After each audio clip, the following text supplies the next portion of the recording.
among those who believe in these principles to determine who should represent us here or there according to the suitability. The moment you see political positions as a means of living, you then become a problem for your country. Since 1971, we left well-paying jobs to fight Idi Amin. Why? It is because we were sure that he would block our vision of patriotism, Pan-Africanism, socio-economic transformation, and democracy.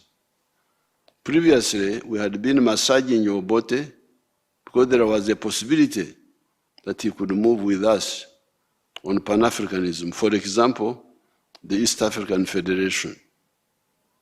Therefore, the political actors should stop the pseudo-politics of me, because it is not only barren, but very destructive for countries. On the issue of law and order, you have been seeing the indiscipline and anarchic conduct of some of the opposition, guided by the wrong politics in their heads and prompted by parasitic foreigners that back them. They make many mistakes. These include transporting audiences to create the image of big crowds at the venues.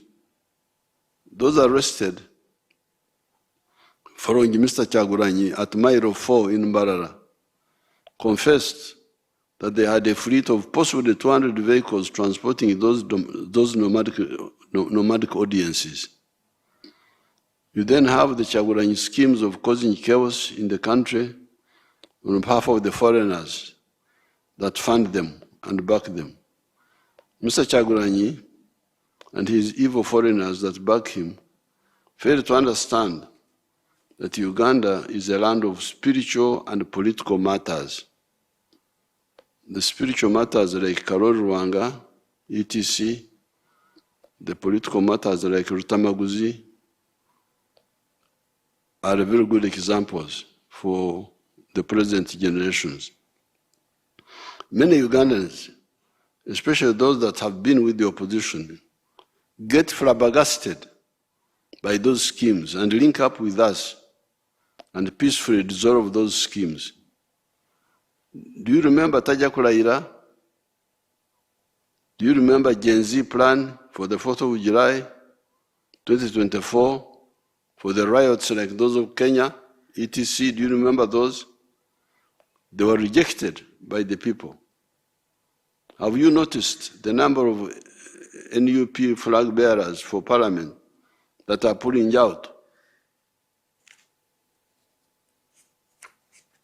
Make it.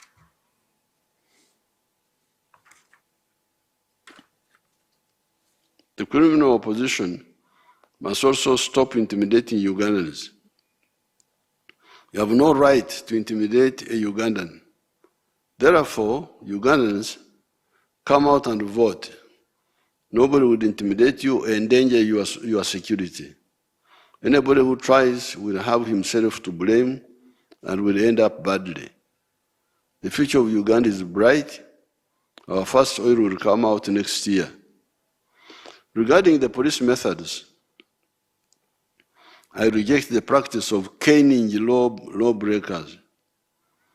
Some police forces in the world do it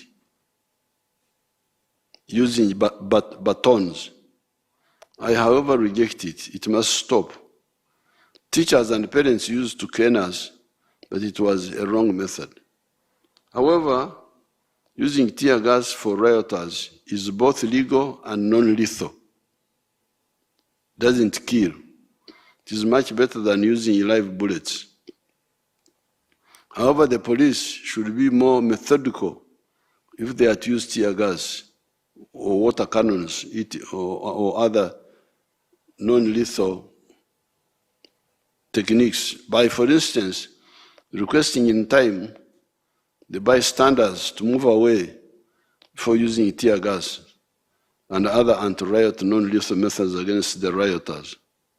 The police should use loudspeakers to warn people and give people time to pull away. I have been busy campaigning and have not been following the antics of the opposition actors. I have, however, heard that the mobile audiences of Mr. Kyagulanyi have been looting people in some cases. I last heard of the attacks on people I talked to myself in Abim, Karamoja. These ones I talked to myself, who were attacked by the gangs of Mr. Kyagulanyi. Uganda is secure.